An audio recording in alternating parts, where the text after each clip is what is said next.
wabarakatuh. Alhamdulillahi rabbil alamin.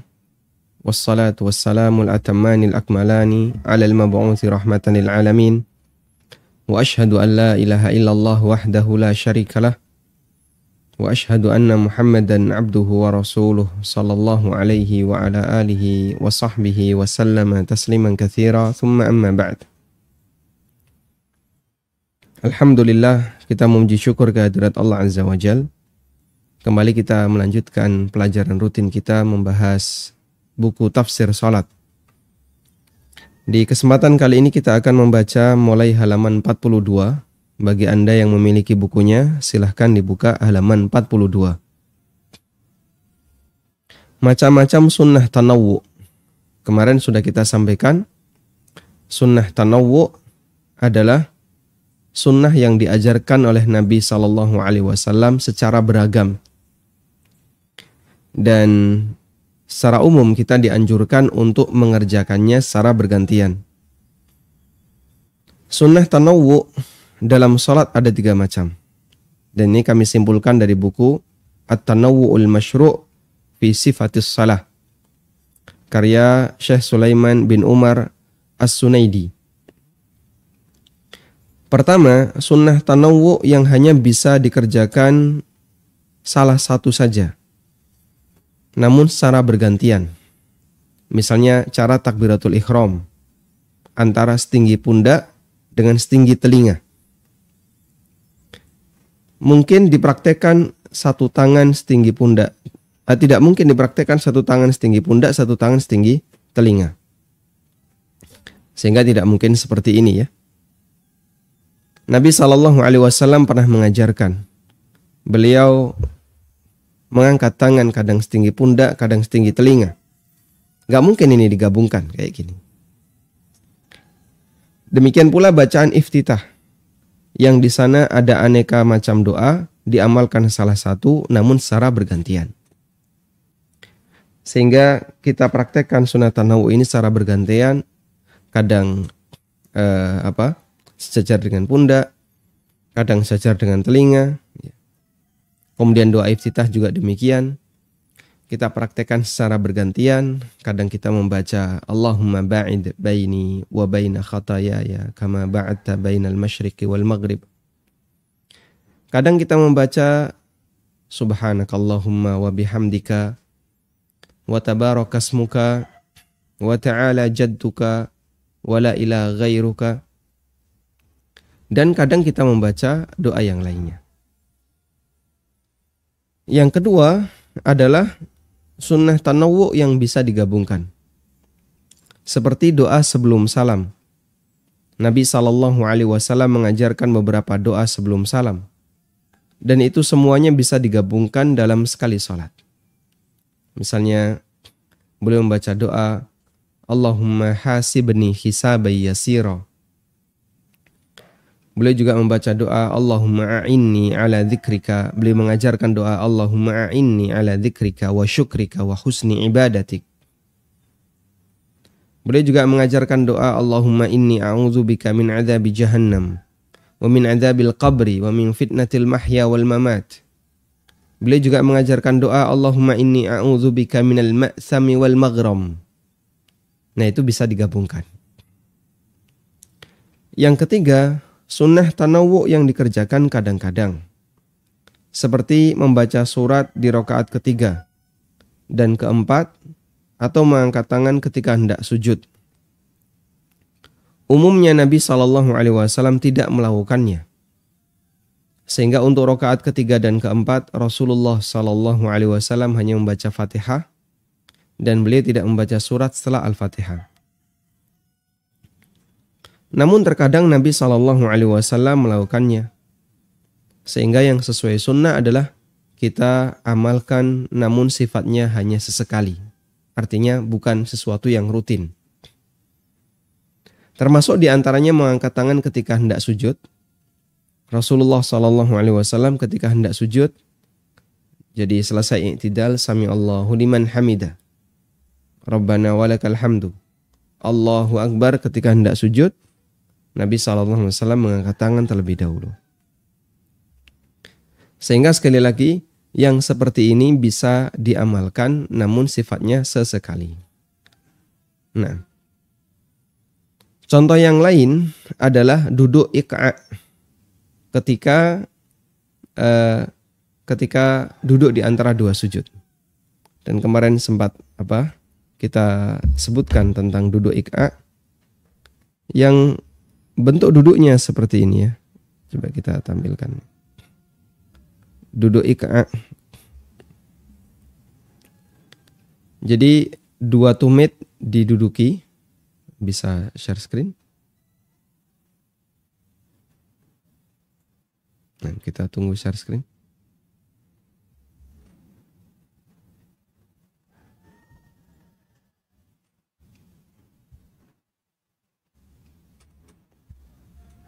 Belum muncul?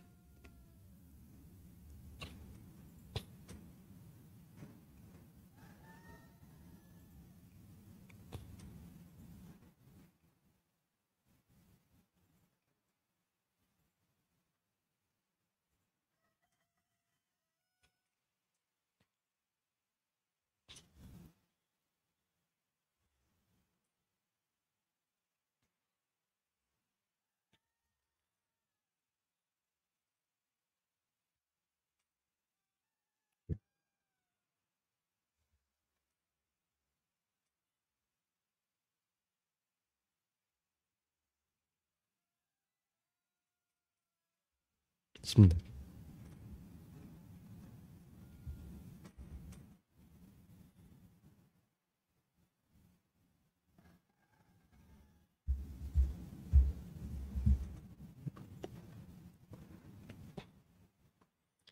Ada banyak model duduk iqa'.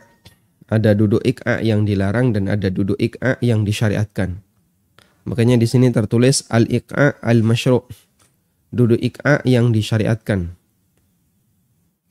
Model duduknya semacam ini. Dan sebagian ulama mengatakan bahwasanya Nabi SAW melakukan duduk iqa' seperti ini hanya di satu posisi, yaitu ketika duduk di antara dua sujud. Dan itu pun sifatnya kadang-kadang. Kadang beliau lakukan dan kadang beliau tidak melakukannya. Sehingga atau kadang beliau lakukan dan lebih seringnya beliau tidak melakukannya. Sehingga ini masuk dalam kategori sunnah tanawwu yang dikerjakan kadang-kadang. Wallahu alam. Selanjutnya kita beralih ke aneka doa ruku' dan sujud. Apakah bisa digabungkan? Dalam ruku' ada banyak doa. I'tidal juga ada banyak doa. Dan nanti akan kita bahas itu. Doa sujud yang diajarkan oleh Nabi SAW juga ada banyak ragam. Apakah kita boleh menggabungkan sekian banyak doa itu dalam sekali ruku' atau sekali sujud? Sehingga ketika ruku' kita membaca Subhana Rabbiyal Azim. Subhana Rabbiyal Azimi wa bihamdih. Subuhun Quddusun Rabbul Malaikati warruh. Subhana dzil jabarut wal malakut wal kibriyai wal azamah. Bolehkah semacam itu digabungkan? Demikian pula ketika i'tidal. Rabbana lakal hamdu. Rabbana walakal hamdu. Rabbana walakal hamdu mil'as samawati wa mil'al ardi wa mil'a ma syi'ta min syai'in ba'du. Apakah boleh digabungkan ataukah tidak? Ulama berbeda pendapat dalam masalah ini. Pendapat yang pertama, yang lebih afdol adalah digabungkan semuanya dalam sekali ruku'. Ini merupakan pendapat An-Nawawi. Beliau menyebutkan dalam kitab Al-Adhkar, kumpulan doa dan zikir karya An-Nawawi. Wal afdalu ay yajma'a baina hadhil adhkari kulliha. In tamakkana min dzalika bihaitsu la yashukku ala ghairihi. Yang paling afdal adalah menggabungkan semua doa-doa itu jika hal itu memungkinkan, di mana tidak memberatkan yang lain. Tidak memberatkan yang lain itu berarti misalnya dia di posisi sebagai imam dan itu tidak memberatkan makmum, maka diperbolehkan untuk menggabungkan doa-doa yang banyak ragamnya dalam sekali gerakan rukun. Kemudian pendapat yang kedua, yang lebih sesuai sunnah adalah membaca salah satu doa untuk satu rukun. Meskipun boleh dibaca secara bergantian di rukun yang lain. Sehingga ketika rukuk rakaat yang pertama, kita membaca Subhana Rabbiyal Azim. Rukuk rakaat yang kedua kita membaca Subuhun Qudusun Rabbul Malaikati Warruh. Rukuk rakaat yang ketiga kita membaca Subhanadzil Jabarut wal Malakut wal Kibriyai wal Azamah. Rukuk rakaat yang keempat kita membaca Subhanakallahumma Rabbana wa bihamdika Allahumma gfirli.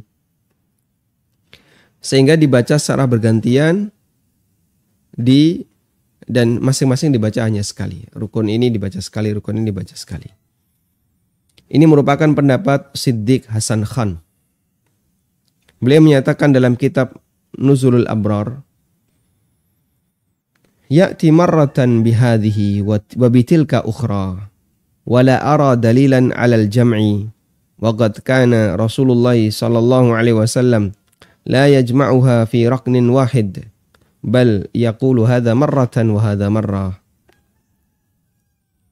Orang yang sholat boleh membaca doa pertama di rukuk pertama atau doa rukuk kedua di rukuk yang kedua. Dan saya tidak mengetahui adanya dalil yang menganjurkan untuk menggabungkan semua doa dalam satu rukuk. Dan Rasulullah Sallallahu Alaihi Wasallam juga tidak menggabungkan. Beliau tidak menggabungkan beberapa doa dalam satu rukuk. Namun beliau baca doa A di rukuk pertama, beliau baca doa B di rukuk kedua, dan begitu seterusnya. Baik. Dan Siddiq Hasan Khan ini adalah muridnya As-Sakhawi. Sementara As-Sakhawi itu muridnya Al-Hafidh Ibnu Hajar. Sehingga kalau bisa kita sebut ya seperti cucu murid dari Al-Hafidh Ibnu Hajar. Selanjutnya Imam Al-Albani menyebutkan satu riwayat dari Ibnu Jurayj bahwa beliau pernah bertanya kepada Imam Atha bin Abi Rabah, apa yang Anda baca ketika rukuk? Jawab Imam Atha, idza lam a'jil wa lam yakun ma'i man yu'ajjiluni fa inni aqul subhanaka wa bihamdika la ilaha illa anta subhana rabbina in kana wa'du rabbina lamaf'ula thalatha marrat wa subhanallahil azim thalatha marrat thumma aqul subhanallahi wa bihamdi thalatha marrat. Kemudian saya membaca subhanal malikil quddus 3 kali. Subuhun qudusun rabbul malaikati warruh tasbiku rahmatu rabbi ghadabahu miraran berkali-kali. Thumma qala, kemudian beliau mengatakan, wa aqulu fis sujudi mithla ma aqulu fir ruku'i sawa'un, dan saya membaca ketika sujud sebagaimana yang saya baca ketika rukuk. Sawa, ya, sama saja. Tayyib. Riwayat ini menunjukkan bahwa tidak masalah menggabungkan banyak doa dalam satu rukun, seperti dalam satu rukuk dan ya atau dalam satu sujud. Tayyib. Sehingga terkait bolehkah menggabungkan riwayat dari Atha bin Abi Rabah yang itu merupakan tabi'in, dan tabi'in termasuk di antara generasi yang terbaik. Sebagaimana yang dipuji oleh Nabi SAW, khairun nasi qarni thumma alladhina yalunahum thumma alladhina yalunahum. Sebaik-baik generasi adalah generasiku, kemudian generasi setelahnya, generasi setelahnya. Dan Atha masuk dalam kategori generasi tabi'in. Sehingga riwayat Atha ini menunjukkan bahwa tidak masalah menggabungkan banyak doa dalam satu rukun, seperti dalam satu rukuk atau dalam satu sujud. Baik, kita bicara tidak masalah, bukan yang paling afdol. Sehingga ada dua hal ya, ada tidak masalah, ada ya yang lebih afdol. Kemudian Imam Al-Albani memberikan keterangan untuk bacaan rukuk dan sujud yang sangat lama. Ya. Fa'ara annahu la mani'a minal jam'i bainaha fi hadhil hal. Kalau rukuk dan sujudnya lama, maka menurutku tidak dilarang untuk digabungkan. Amma ini iqtasara ala naw'in wahid min hadhil anwa'il madhkurah fala yumkinuhu dhalika illa ala tariqati tikraril mansus alaihi fi ba'di hadhil adhkar wa hadha aqrabu ila sunnah. Namun jika hanya membaca satu jenis doa ketika rukuk dan sujudnya panjang, itu tidak mungkin dilakukan kecuali dengan diulang-ulang salah satu zikir yang sesuai sunnah, dan ini yang lebih mendekati sunnah. Sehingga kalau kita mau rukuk panjang, lalu kita membaca Subhana Rabbiyal Azim, Subhana Rabbiyal Azim, Subhana Rabbiyal Azim, maka kita ulang-ulang dan itu yang lebih sesuai sunnah. Artinya dari sisi nilai keafdolan, maka yang lebih afdol adalah membaca satu tapi diulang-ulang. Sebagaimana pendapat Siddiq Hasan Khan. Tapi kalau masalah bolehkah digabungkan, jawabannya boleh, sehingga orang bisa menggabungkan banyak doa dalam satu rukun. Terutama ketika mengerjakan dalam jumlah yang panjang. Subhana rabbiyal dalam waktu yang panjang. Subhana rabbiyal azim. Subuhun qudusun rabbul malaikati warruh. Subhanadzil jabarut wal malakut wal kibriya wal azamah. Kemudian dia baca lagi subhanakallahumma rabbana wa bihamdika allahumma ighfirli. Dan dia ulang lagi. Sehingga kalau dia punya bacaan, misalnya dia punya hafalan 3 atau 4, dia baca semuanya kemudian diulang. Nah, walhamdulillah, dari sini kita bisa menggabungkan pendapat An-Nawawi dengan pendapat Siddiq Hasan Khan. Rahimahumullahul jami'. Wallahu ta'ala alam. Selanjutnya kita akan beralih ke bacaan sebelum sholat. Jadi kesimpulan kita belajar tentang sunnah tanawwu, saya ulang sedikit ya. Kesimpulan kita belajar tentang sunnah tanawwu adalah agar sholat kita itu lebih mikir. Dalam arti gerakannya tidak otomatis. Sehingga kita sangat tekankan kepada Bapak Ibu. Mohon agar dalam sholat kita tidak hanya hafal satu jenis doa. Saya kasih tugas ya. Semoga Anda mau mengerjakannya. Dalam satu doa ruku, tolong hafalkan minimal 3. Sujud juga sama. I'tidal juga sama. Anda mohon hafalkan lebih dari 1 kalau bisa. Ya, kalau hari ini bisa nambah 1 berarti punya 2. Besok nambah 1 lagi berarti punya 3. Ada yang panjang, ada yang pendek. Dan jangan takut untuk menghafal yang panjang. Karena ada biasa orang, wah ini kepanjangan Pak, saya nggak usah lah menghafal. Dia takut duluan.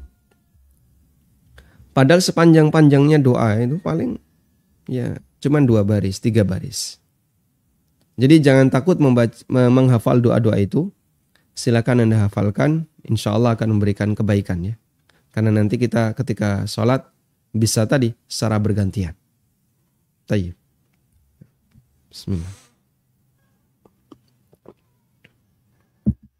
Alhamdulillah. Selanjutnya, kita akan beralih ke bacaan sebelum sholat. Apakah ada bacaan sebelum sholat? Karena ada sebagian orang yang ketika sholat, mereka punya bacaan tertentu. Ada yang baca ta'awud, a'udzubillahi minasyaitonirrajim. Ada yang baca surat An-Nas, qul a'udzu birabbin nas, malikin nas, ilahin nas. Dan saya pernah dengar ya, imam yang seperti itu. Sehingga sebelum sholat dimulai dia baca An-Nas. Tapi bacanya cepat. Qul a'udzu birabbin nas, malikin nas, ilahin nas.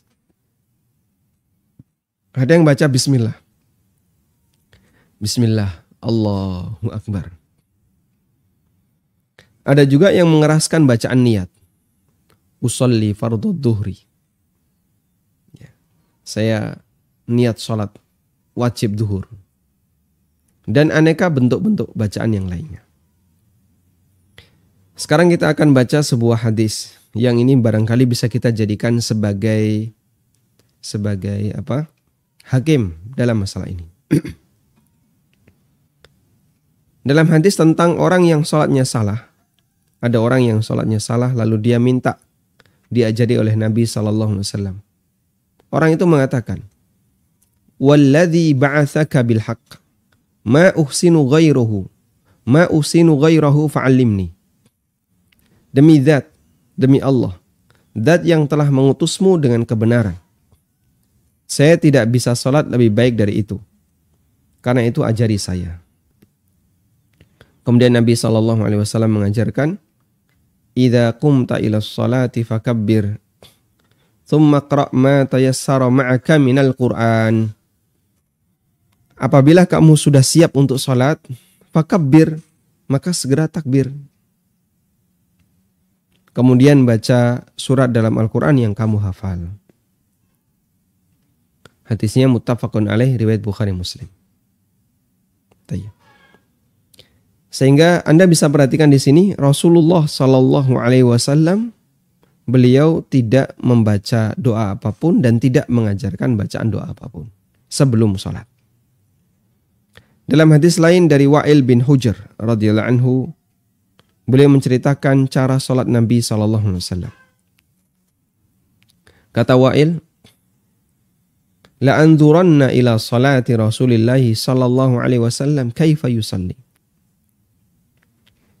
Aku akan melihat salat Rasulullah sallallahu alaihi wasallam bagaimana cara beliau salat. Qala faqama Rasulullah sallallahu alaihi wasallam fastaqbala al-qiblata fakabbara wa rafa'a yadayhi hatta hadata udhunayhi. Rasulullah sallallahu alaihi wasallam berdiri menghadap kiblat. Setelah siap, fakabbara, lalu beliau pun bertakbir. Ya, sehingga beliau tidak membaca apapun. Dan beliau mengangkat kedua tangannya setinggi telinganya. Ya. Wa rafa'a yadayhi hatta hadata udhunayhi. Berdasarkan beberapa hadis di atas, para ulama menegaskan bahwa tidak ada doa atau bacaan khusus apapun yang disunnahkan untuk dibaca sebelum sholat. Baik bentuknya ta'awud, kemudian surat Al-Falaq, An-Nas, lafadz niat, basmalah atau bacaan yang lainnya. Ibnu Qayyim mengatakan kana sallallahu alaihi wasallam idza qama ila sholati qala Allahu akbar wa lam yakul syai'an qablaha. Nabi sallallahu alaihi wasallam ketika hendak salat, beliau mengucapkan Allahu akbar dan beliau tidak membaca kalimat apapun sebelumnya. Wala talaffadha bin niyati albattah. Dan beliau juga tidak melafadzkan niat sama sekali. Apakah beliau tidak berniat? Ya jelas berniat. Cuman tidak dilafalkan. Tidak dilafalkan niat itu artinya niatnya tidak diucapkan, tapi ada dalam batin.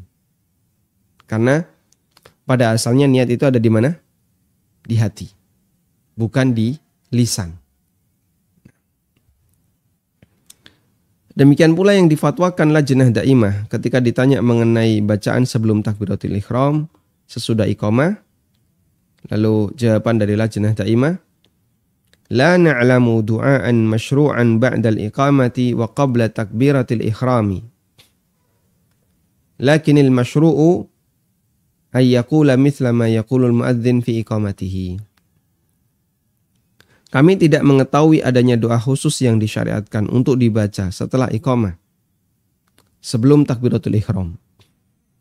Yang disyariatkan adalah menjawab iqamah yang dikumandangkan oleh muadzin. Tayyib.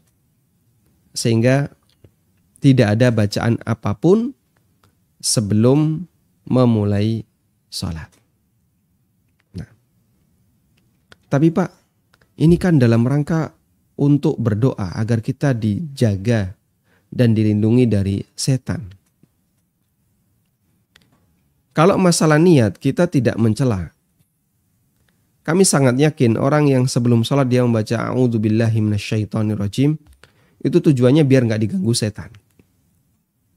Demikian pula dia membaca surat Al-Falaq dan An-Nas. Pak, tujuannya apa? Agar tidak ada was-was dari setan. Baik. Itu bicara tujuan. Dan niat dari orang yang mengerjakan. Cuman kita kan punya kaidah begini ya. Kita dihisab oleh Allah Ta'ala lahir batin. Sehingga kita juga harus melakukan amal lahir batin. Artinya begini, niatnya benar, amalnya juga harus benar. Karena Allah tidak hanya melihat bagian batin saja, niatnya saja, tapi Allah juga melihat bagian lahiriah juga. Sehingga lahiriah yang tidak sesuai dengan sunnah Nabi SAW, ya mohon maaf, kita tidak boleh mempertahankannya dengan alasan niatnya baik. Karena kita punya kaidah, amal yang salah tidak bisa dinilai benar karena niatnya yang benar. Amalnya salah, niatnya benar, ya amalnya tetap disalahkan. Amalnya tetap disalahkan. Sebagaimana pula ada amal yang benar tapi niatnya salah, amalnya juga disalahkan. Dia sholat, tujuanmu apa? Biar menang ketika pilihan caleg misalnya. Sehingga dia tahajud, dia puasa. Amalnya benar, tapi tujuannya biar dia menang untuk pemilihan legislatif misalnya. Tayyib. Sehingga banyak orang ada yang sholat tapi tujuannya untuk A, tujuannya untuk B. Yang itu semuanya adalah murni untuk dunia. Niatnya bermasalah, amalnya yang benar.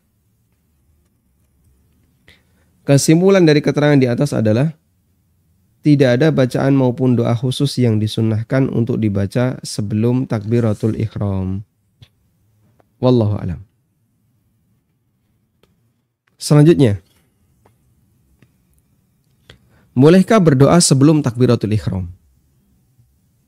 Jika sebatas berdoa namun tidak diyakini sebagai sunnah Nabi SAW dan itu dilakukan sesuai kebutuhan, pendapat yang benar hukumnya dibolehkan. Mengingat doa ini dibaca sesuai kebutuhan dan tidak dilakukan secara rutin dan lafadznya tidak tertentu. Artinya begini, sebelum sholat saya berdoa kepada Allah. Karena saya waktu itu lagi butuh untuk memohon segera. Dan itu tidak rutin, jadi kadang saya lakukan dan kebanyakan tidak saya lakukan. Pendapat yang kuat ini boleh. Beda dengan yang pertama tadi, kalau yang pertama itu rutin. Setiap kali mau sholat selalu a'udzubillahi minasyaitonirrajim. Bismillah atau nawaitu atau usolli dan seterusnya. Dan itu rutin setiap kali mau sholat. Kalau ini kan tidak, sifatnya sesekali. Pas lagi butuh dia melakukannya. Sebaliknya jika lafadznya tertentu dan itu dilakukan secara rutin, berarti telah menjadikan sebagai sunnah padahal syariat tidak mengajarkannya.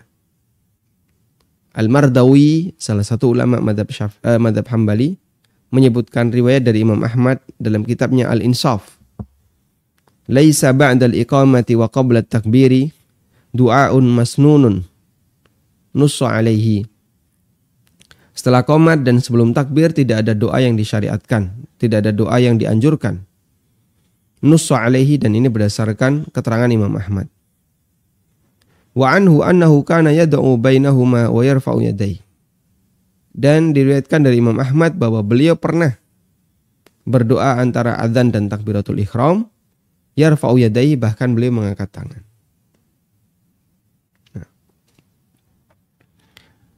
Di antara riwayat yang mendukung pendapat ini adalah hadis dari Sa'ad bin Abi Waqqas radhiyallahu anhu. Beliau bercerita, ada orang yang datang untuk sholat, ketika itu Nabi SAW yang menjadi imam. Begitu orang ini sampai di shaf, Nabi SAW jadi imam, ada banyak sahabat jadi makmum. Begitu ada orang yang datang, lalu orang yang datang ini begitu sampai shaf, beliau membaca doa, Allahumma atini afdala ma tu'ti ibadakas salihin. Ya Allah, berikanlah kepadaku sesuatu yang baik, sesuatu yang terbaik yang Kau berikan kepada hamba-hambamu yang saleh. Seusai salat, Nabi SAW berkomentar, Idzan yuqaru jawaduka wa tastashhidu fi sabilillah. Doa ini akan menguras hartamu dan menggiringmu untuk mati syahid fi sabilillah. Jadi untuk bisa mendapatkan hasil dari doa ini, nanti konsekuensinya kayak gini. Konsekuensinya seperti ini. Namun sebelumnya coba kita lihat status hadis. Hadis ini diriwayatkan oleh Ibnu Hibban, Al-Hakim dalam Mustadrak, Al-Bukhari dalam At-Tarikh, dan ulama berbeda pendapat mengenai keabsahannya. Apakah ini sahih atau tidak? Sebagian menilai hasan dan sebagian menilai dhaif. Di antara yang menilai sahih adalah Az-Zahabi sebagaimana tahqiq beliau untuk Mustadrak Al-Hakim. Sementara bacaan ta'awud, permohonan perlindungan dari gangguan setan, dilakukan setelah membaca doa iftitah dan bukan sebelum takbiratul ihram. Sehingga kita membaca a'udzubillahi minasyaitonirrajim adalah apa? Menjelang membaca Al-Fatihah. Tayyib. Kesimpulannya, tidak dijumpai adanya hadis yang mengajarkan doa atau bacaan khusus yang disunnahkan untuk dibaca sebelum takbiratul ihram. Gak ada hadis yang mengajarkan itu. Yang kedua, dibolehkan. Tidak ada hadis di sini, maksudnya adalah Nabi SAW tidak pernah mengajarkan seperti itu. Dibolehkan untuk berdoa sebelum takbiratul ihram dengan syarat tidak diyakini sebagai sunnah Nabi SAW karena beliau nggak pernah ngajarin. Yang kedua, tidak dijadikan sebagai rutinitas agar tidak menggeser sunnah. Yang ketiga, dibaca sesuai kebutuhan. Yang keempat, teks doa tidak tertentu karena menyesuaikan kebutuhan. Sehingga tidak harus itu saja. Tidak harus misalnya kita meniru doa orang ini. Allahumma atini afdala ma yu'ta ibadakas salihin. Ya Allah, berikanlah aku sesuatu terbaik yang Kau berikan kepada hamba-hambamu yang soleh. Terus seperti ini saja doanya. Tidak seperti itu. Kadang bergantian. Sesuai kebutuhan. Sementara untuk bacaan ta'awud yang isinya permohonan perlindungan dari godaan setan, dibaca setelah doa iftitah dan bukan sebelum takbiratul ihram. Wallahu alam. Insyaallah cukup mudah untuk dipahami dalam masalah ini ya. Baik. Jadi intinya berdoa sebelum takbiratul ihram jika sifatnya adalah doa kebutuhan, maka sebagian ulama membolehkan karena berdasarkan hadis dari Ibnu Hibban yang diriwayatkan oleh Ibnu Hibban, meskipun ulama ada yang menilainya dhaif dan ada yang menilainya hasan. Wallahu alam. Walhamdulillahi rabbil alamin. Baik. Selesai sampai di sini muqaddimah sebelum salat ya. Dan selanjutnya nanti kita akan masuk takbiratul ihram. Sehingga saya dahulukan tentang beberapa catatan sebelum kegiatan sholat. Berikutnya nanti baru kita akan baca tentang takbiratul ihram dan seterusnya sampai salam. Wallahu alam, semoga bermanfaat. Wassallallahu ala nabiyyina Muhammadin wa ala alihi wa sahbihi wasallam. Salurkan donasi Anda. Tidak ada satupun di antara sahabat Nabi SAW yang punya kemampuan kecuali mereka wakaf Untuk pembangunan SDTQ MIPS melalui rekening Bank Syariah Mandiri Kode bank 451. Nomor rekening 7441049999 atas nama Yayasan Amal Abadi Indonesia. Info donasi 082 12345 7441. Semoga Allah Subhanahu wa taala memberikan keberkahan dan kemudahan. Wassallallahu ala nabiyyina Muhammadin wa ala alihi wa sahbihi wasallam. Wa akhiru da'wana anil hamdulillahi rabbil alamin. Wassalamualaikum.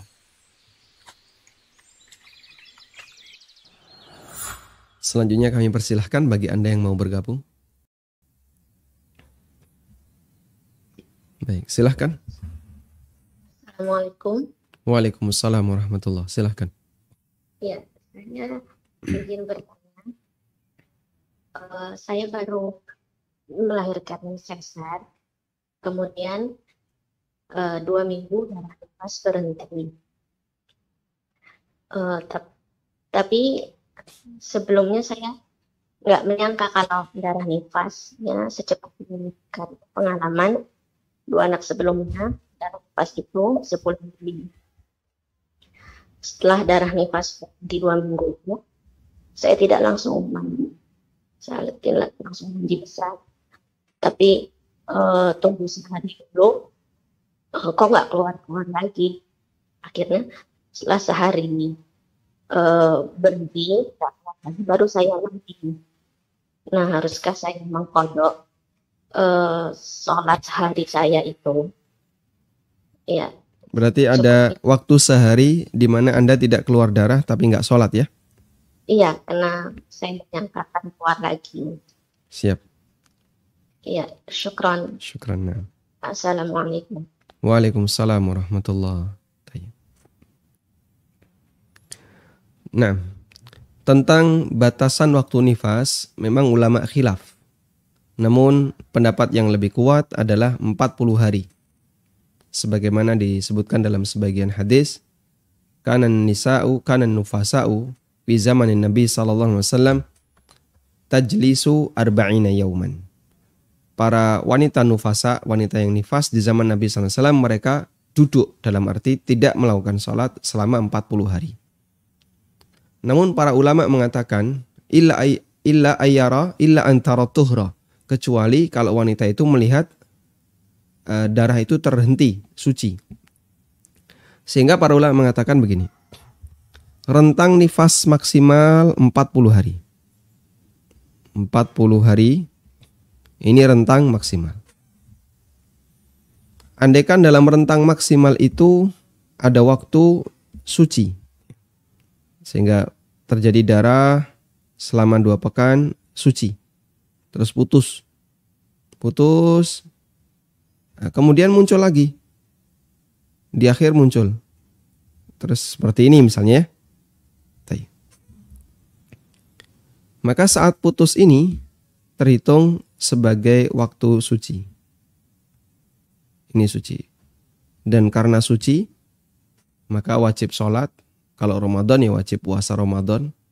Terlepas dari misalnya menyusui atau apa misalnya.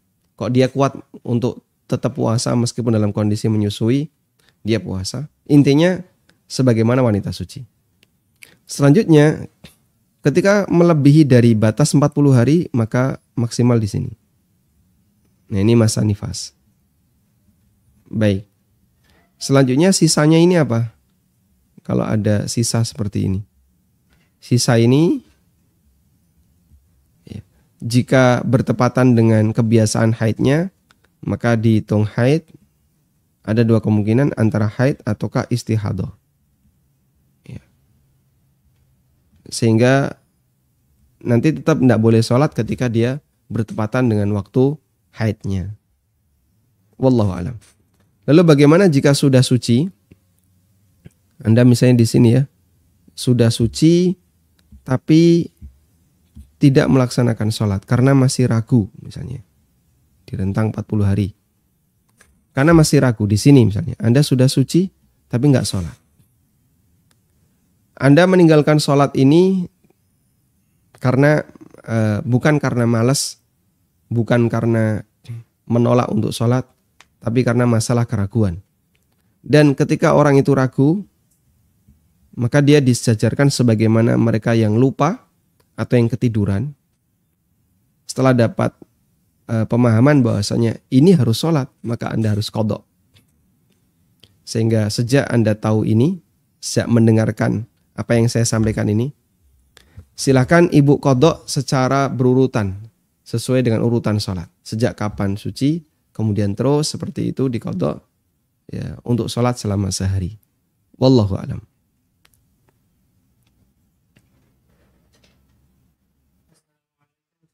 Waalaikumsalam warahmatullahi. Sudah anak urutkan sendiri, baik ketika sujud maupun tidak, sehingga lancar saja berdoanya. Kadang rasanya hanya seperti membaca saja. Bagaimana keafdolan doa ana di mata Allah, Ustadz? Jazakallah khairan. Wa jazakumullah khairan. Doa Anda barangkali sudah sesuai sunnah, karena Anda sudah misalnya kumpulkan dari referensi-referensi yang mengajarkan tentang doa dalam sholat, seperti Hisnul Muslim, atau misalnya Anda mengambil dari sifat sholat Nabi SAW. Jadi kalau dari sisi redaksi, insya Allah tidak ada masalah. Cuman ketika Anda jadikan itu sebagai rutinitas yang tidak pernah mengalami perubahan, sehingga doanya cuma itu aja, maka nanti salah satu efeknya adalah Anda kehilangan sensitivitas.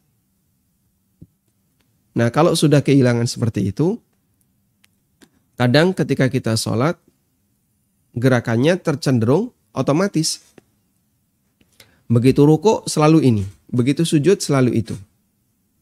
Nah, kalau gerakan yang cenderung otomatis itu, berarti kita perlu melakukan perubahan. Sehingga Anda ganti dengan doa yang baru, ganti dengan doa ini. Dengan tujuan agar gerakannya tidak otomatis. Wallahu a'lam. Sehingga kalau dari sisi doa insya Allah tidak masalah. Nah. Begitu rukuk selalu. Silahkan. Begitu sujud selalu. Assalamualaikum. Waalaikumsalam warahmatullahi. Mohon maaf, untuk volumenya bisa di mute. Sehingga Anda ganti dengan doa yang baru, ganti dengan doa ini. Sebelumnya mohon maaf, volume televisinya bisa di mute. Udah. Nah, silahkan. Saya bisa langsung tanya. Silahkan, Anda sudah terhubung. Assalamualaikum Ustaz. Waalaikumsalam warahmatullahi.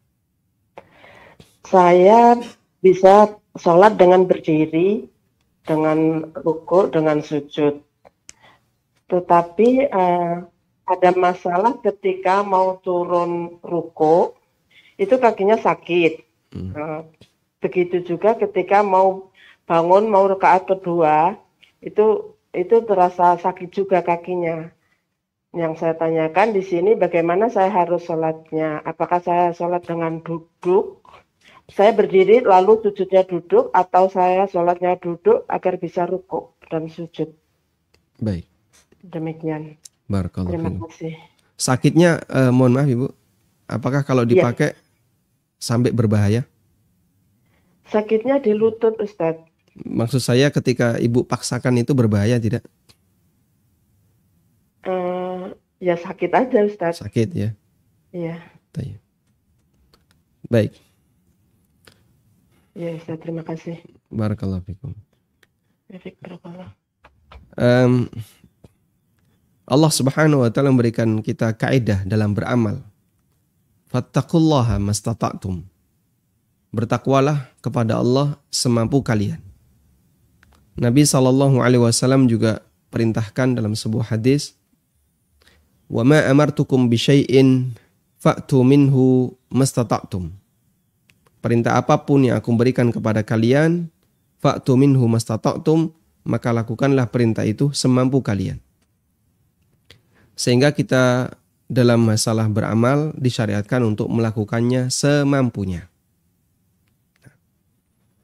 Nah, bagaimana kalau dalam sholat bisa sebagian dan tidak bisa sebagian? Sehingga saya bisa ini, tapi tidak bisa yang ini. Maka kita kerjakan yang bisa, dan yang nggak bisa tidak kita kerjakan. Sehingga misalnya saya bisa berdiri, tapi kalau turun sujud saya nggak bisa. Saya bisa ruku.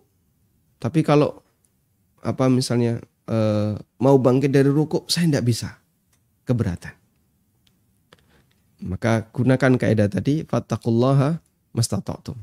Sehingga ibu berdiri, ya, ibu berdiri, dan nanti ketika mau turun, kalau ruku misalnya turun sudah kesakitan, maka ibu bisa duduk, bisa menggunakan kursi, ya, kursi lipat atau kursi plastik, sehingga sholat berdiri, Allahu Akbar berdiri.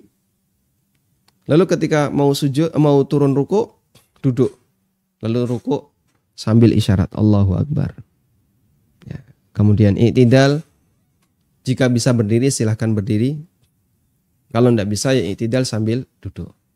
Intinya fattaqullaha mastata'tum, bertakwalah kepada Allah semampunya. Wallahu alam. Bismillah. Bolehkah membaca doa i'tidal diulang-ulang selama imam membaca kunut, di mana kita memilih pendapat yang tidak mengikuti imam kunut? Apa yang baiknya harus dilakukan ketika posisi kita tidak kunut seperti itu? Ketika imam kunut, apakah makmum juga ikut kunut? Tadi Anda sudah menyampaikan ada khilaf, ya. Dan Anda lebih memilih pendapat yang mengatakan makmum tidak perlu ikut kunut. Nah, kalau makmum tidak perlu ikut kunut, terus ngapain dia? Yang bisa dilakukan adalah membaca doa i'tidal dengan cara diulang. Rabbana walakal hamdu, Rabbana walakal hamdu, Rabbana walakal hamdu. Atau Anda pilih yang panjang. Rabbana walakal hamdu, hamdan katsiran thayyiban mubarakan fi. Atau Rabbana walakal hamdu mil'as samawati wa mil'al ardi wa mil'a ma syi'ta min syai'in ba'du. Kok ruku i'tidal belum selesai karena kunutnya masih panjang, Anda ulang lagi. Rabbana walakal hamdu mil'as samawati wa mil'al ardi. Belum selesai, Anda ulang lagi dan seterusnya. Insyaallah tidak masalah. Wallahu a'lam. Bismillah. Di musola kami dalam sholat pada masa pandemi ini, ada sebagian jamaah merapatkan shaf dan sebagian lagi mengikuti anjuran pemerintah dengan shaf berjarak di belakang imam sholat. Bagaimana sholat bagi makmum yang tidak mengikuti shaf di belakang imam yang berjarak? Jazakallah khairan. Sholat bagi makmum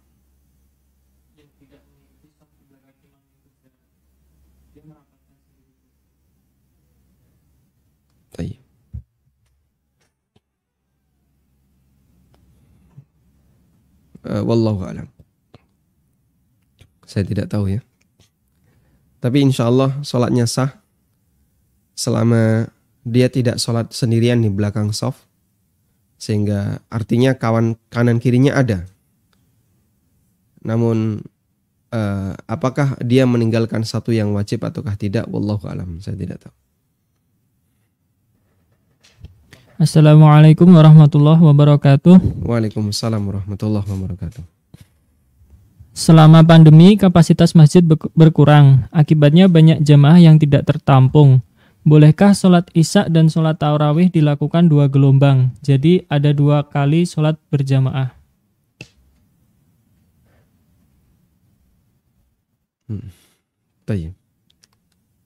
Sholat 2 gelombang seperti ini yang dinilai sebagai sholat jamaah utama adalah yang pertama. Yang dinilai sebagai sholat jamaah yang utama adalah yang pertama. Sehingga kalau Anda bisa mengejar yang pertama itu lebih baik. Meskipun jamaah yang kedua juga tetap mendapatkan pahala. Dan 2 kali jamaah dalam satu masjid, memang ulama khilaf apakah itu boleh ataukah tidak. Dan pendapat yang lebih kuat adalah diperbolehkan. Pendapat yang kuat diperbolehkan. Salah satu di antara dalil yang menunjukkan itu adalah satu peristiwa. Nabi SAW selesai sholat jamaah. Kemudian tiba-tiba ada orang yang datang untuk sholat jamaah.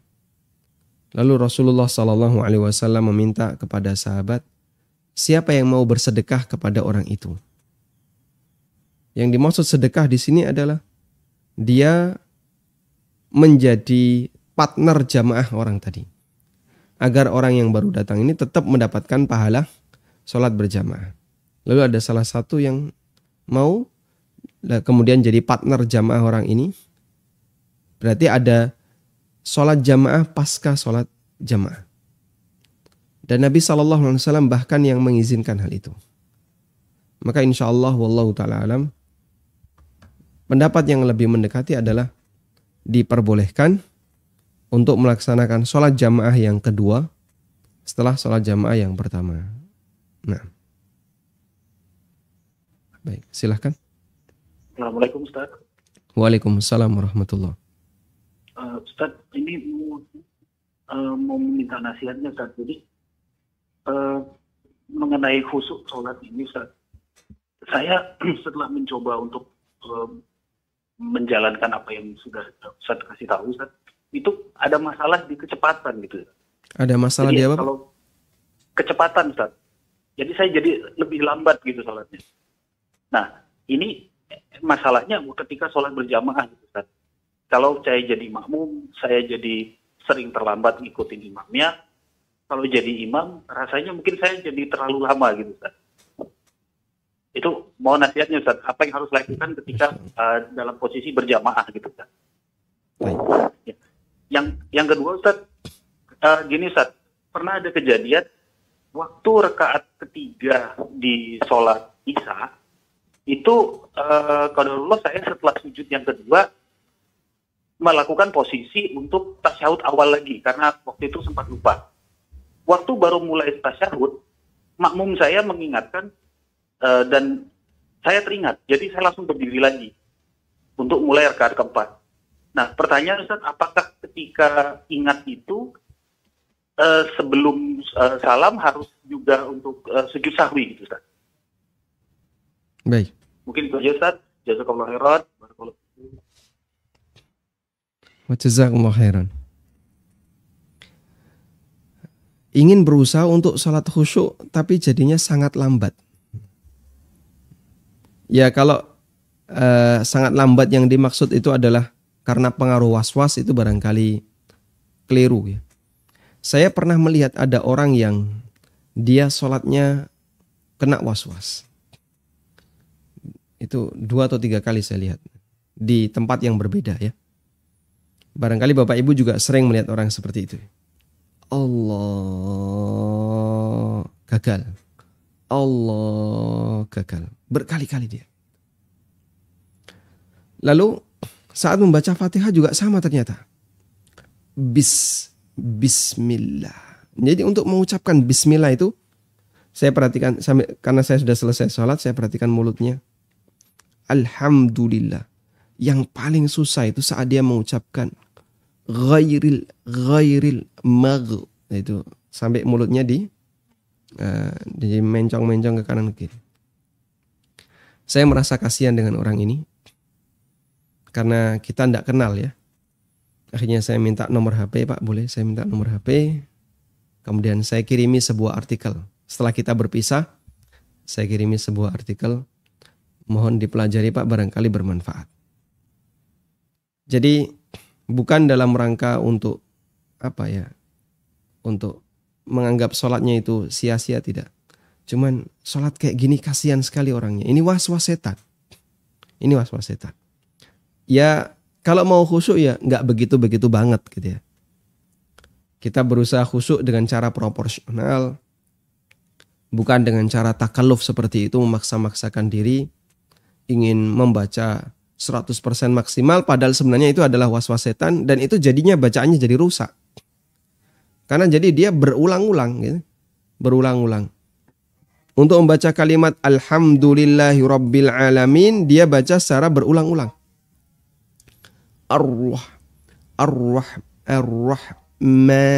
Ar-Rahmanir Rahim. Kalau Anda belajar tajwid di luar sholat, monggo, silahkan. Tapi kalau ini yang Anda lakukan dengan cara tadi ya, di dalam sholat, akhirnya jadi bacaan sholatnya itu tidak karuan. Makanya sebaiknya tidak dilakukan yang kayak gini.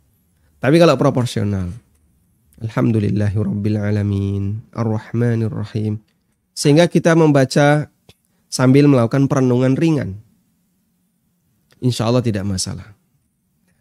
Dan itu kalaupun membuat sholat kita jadi lambat, ya paling lambat sedikit. Lambatnya paling nggak terlalu banyak. Kalau kita ketinggalan imam gimana? Ya Anda ikuti imam. Kalau Anda jadi imam, nanti diprotes makmum terlalu panjang. Ya itu bagian dari edukasi. Sampaikan ke makmum, barangkali sholat saya sedikit lebih panjang. Dan sedikit lebih panjang ini bisa jadi yang lebih sesuai sunnah. Karena saking biasanya kita sholat cepat. Orang yang sudah terlalu terbiasa sholat cepat, biasanya kalau dikasih agak panjang dikit, protes. Ya. Nah, dengan demikian sebaiknya, atau jika seperti itu berarti sebaiknya Anda bisa pertahankan untuk sholat khusyuk secara proporsional. Ya. Sedikit panjang tidak masalah, yang penting Anda menyesuaikan sesuai sunnah. Dan untuk masyarakat yang lain mungkin perlu edukasi. Selanjutnya, untuk rakaat ketiga Anda tasyahud awal karena lupa. Jika memang karena lupa lalu diingatkan makmum, maka Anda langsung berdiri. Jadi tasyahud awalnya diputus kalau belum selesai. Langsung berdiri ke rakaat keempat. Karena tadi dapat rakaat ketiga ya. Anda berdiri ke rakaat yang keempat. Lalu apakah nanti sujud sahwi? Jawabannya betul, sujud sahwi setelah salam. Karena Anda melakukan penambahan. Wallahu a'lam. Baik, silahkan. Silahkan, Anda sudah terhubung.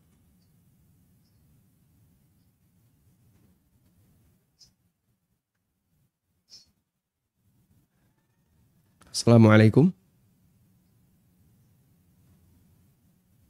Halo, silahkan.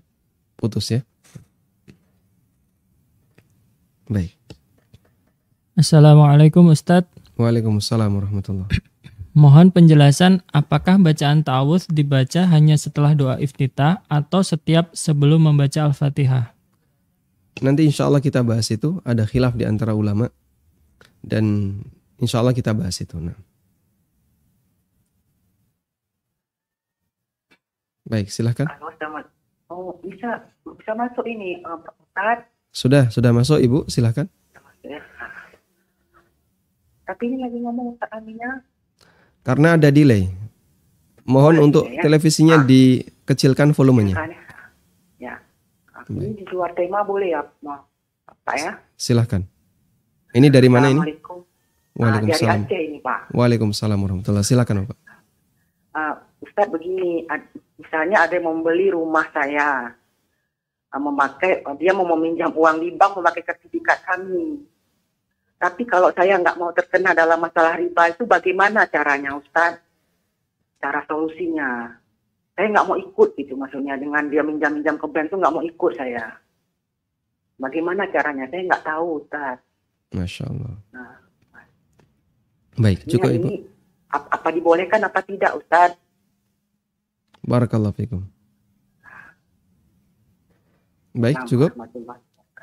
Waalaikumsalam warahmatullahi. Saya dengar dari mana nih Ustaz? Dari TV apa? Dari TV ya, dari TV. Dari TV ya. Assalamualaikum Ustaz. Waalaikumsalam Ustaz. Barakallahu fikum. Waalaikumsalam warahmatullahi wabarakatuh. Baik. Pertanyaan ini memang beberapa kali berulang ya, tentang orang jual rumah dan pembelinya ingin KPR. Lalu solusi apa yang bisa dilakukan? Ada salah satu teman yang memberikan saya sebuah saran agar itu bisa dilakukan sementara Anda sama sekali tidak ikut terlibat adalah itu perlu ada 2 notaris ternyata. Jadi ada notaris Anda dan ada notaris bank. Nah nanti transaksi Anda adalah dengan notaris Anda. Cuman skemanya seperti apa? Ibu bisa tanya ke notaris terdekat. Bisa nggak ada transaksi satu pakai 2 notaris? Kalau itu bisa dilakukan, Anda hanya terbatas transaksi dengan notaris ini, notaris Anda, notaris penjual. Nanti dilakukan ya semacam perikatan jual beli atau apa, kemudian diteruskan ke notaris bank. Nah, ketika proses penurusan itu Anda sudah lepas tangan. Anda sudah lepas tangan, sehingga dengan demikian ibu bisa menjual ke orang tersebut tanpa harus melibatkan transaksinya dengan pihak bank. Wallahu a'lam. Ya. Baik, silahkan.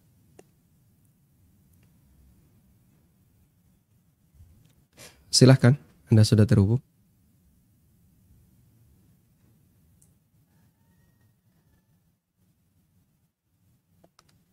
Masuk. Ya, silahkan.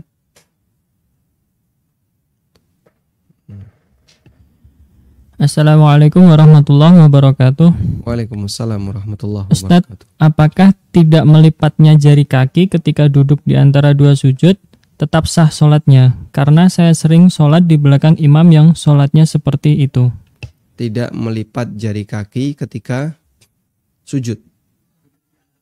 Duduk di antara dua sujud. Ada banyak orang yang seperti itu ya. Dan terutama karena faktor usia. Orang Indonesia itu kan banyak yang kadang jari-jari kaki itu kaku. Sehingga kalau dilipat sakit. Dan itu ketika dipaksa ya memang sangat menyakitkan, apalagi di posisi duduk tasyahud. Apakah sholatnya batal? Jawabannya tidak batal. Karena ini sifatnya hanya anjuran, nggak sampai tingkatan wajib. Kalau dia bisa melakukannya, maka sholatnya sempurna.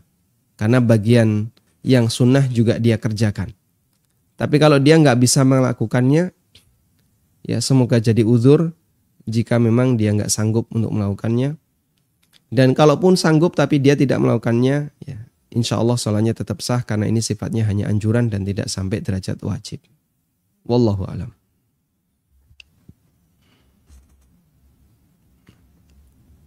Silahkan. Silahkan.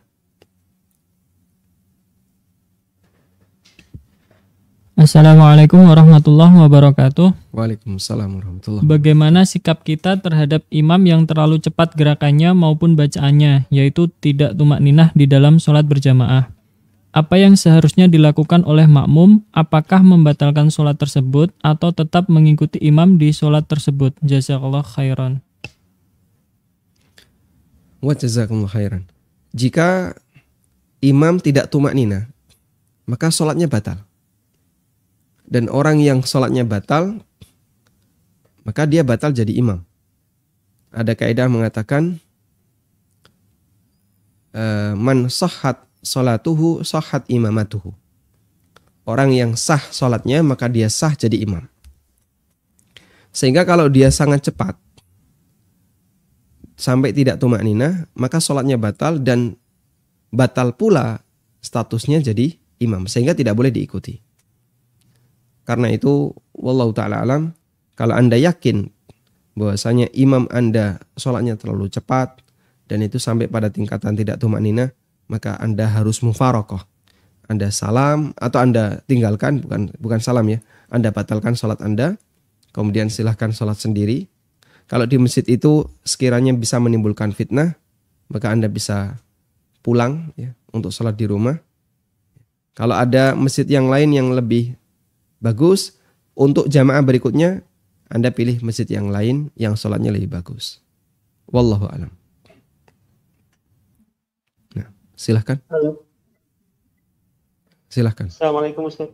Waalaikumsalam warahmatullahi. Barakallahu fiikum Ustaz. Wa fiikum barakallah. Ustaz mau bertanya tentang waris Ustaz. Jadi ada rumah beserta isinya. Nah, yang ingin kami tanyakan, untuk isinya itu pembagiannya seperti apa ya Ustadz? Yang sesuai syariat.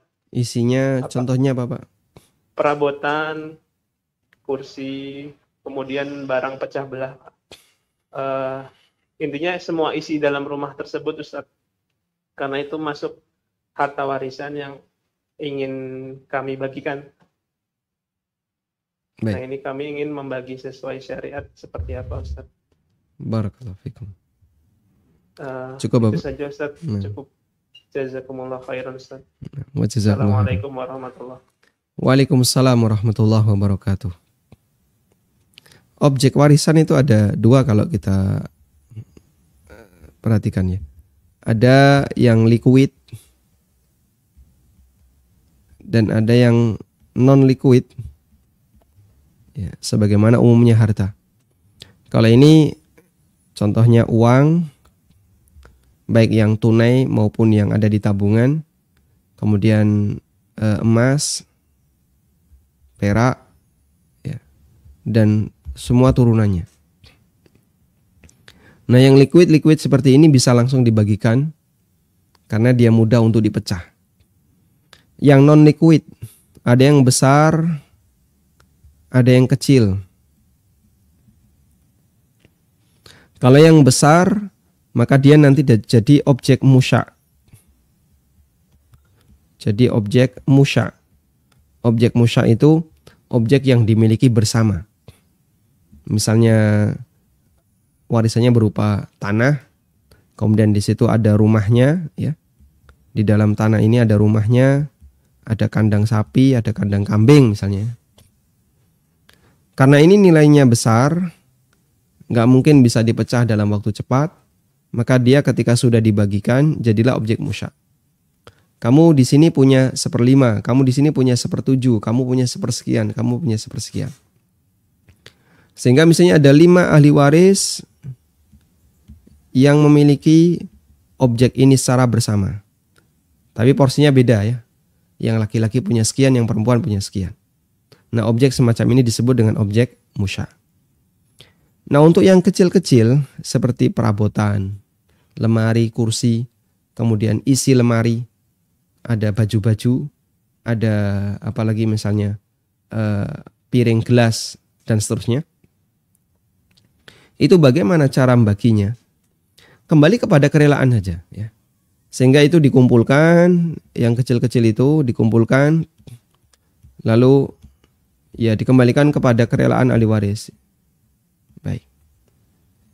Mohon untuk tidak dijadikan sebagai objek sengketa. Misalnya, kalau Anda mau detail, sah-sah saja misalnya. Baik, ini di total berapa nilainya? Akhirnya dibuat daftar harga. Ini harganya sekian, ini harganya sekian, ini harganya sekian. Tapi jadinya rumit. Jadinya agak rumit. Setelah dibuat daftar harga, ada daftar harga, lalu di rata-rata, oh berarti ini totalnya sekian. Nah sekarang kalau mau dibagi rumit ya, kamu dapat sekian persen, ini sekian persen, sekian persen. Sekian persen itu dapat ini, sekian persen dapat ini. Bisa seperti itu. Cuman jadinya agak rumit. Nah kami sarankan, selama semua ahli waris ridho, baik begini saja, kita bagi yang gampang. Yang merasa belum punya barang di rumahnya. Oh saya nggak punya kursi, meja kursi saya belum punya. Ya sudah silakan dibawa. Yang lain ridho nggak? Loh itu kan ada hak saya. Ya wes, kamu bayari ini berapa? Kamu bayari ini berapa? Sehingga itu dinilai, oh harganya sekian, sekarang kamu ambil nyusui ya, bayari ke saudaramu, ke saudara kamu yang turut dapat warisan sekian ribu misalnya. Selanjutnya silakan diambil. Lemari juga sama. Oh, saya nggak punya lemari gede. Ini lemarinya bapak, mau saya ambil. Ya silahkan. Yang lain misalnya, saya mau ikut memiliki.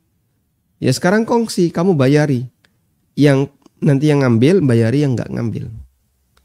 Cara seperti itu insya Allah yang paling gampang. Sehingga selama tidak menimbulkan sengketa dan mereka sama-sama saling ridho terbuka, insya Allah itu yang sesuai syar'i.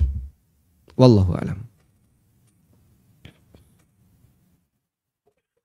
Baik, silahkan. Halo, Assalamualaikum. Waalaikumsalam warahmatullahi. Ustaz, dari Bekasi, Ustaz. Silakan, Pak. Kami sekeluarga jual tanah warisan dan bangunan. Kemudian sebelum beli tanah itu dikontrak selama 5 tahun. Cuman di tahap kedua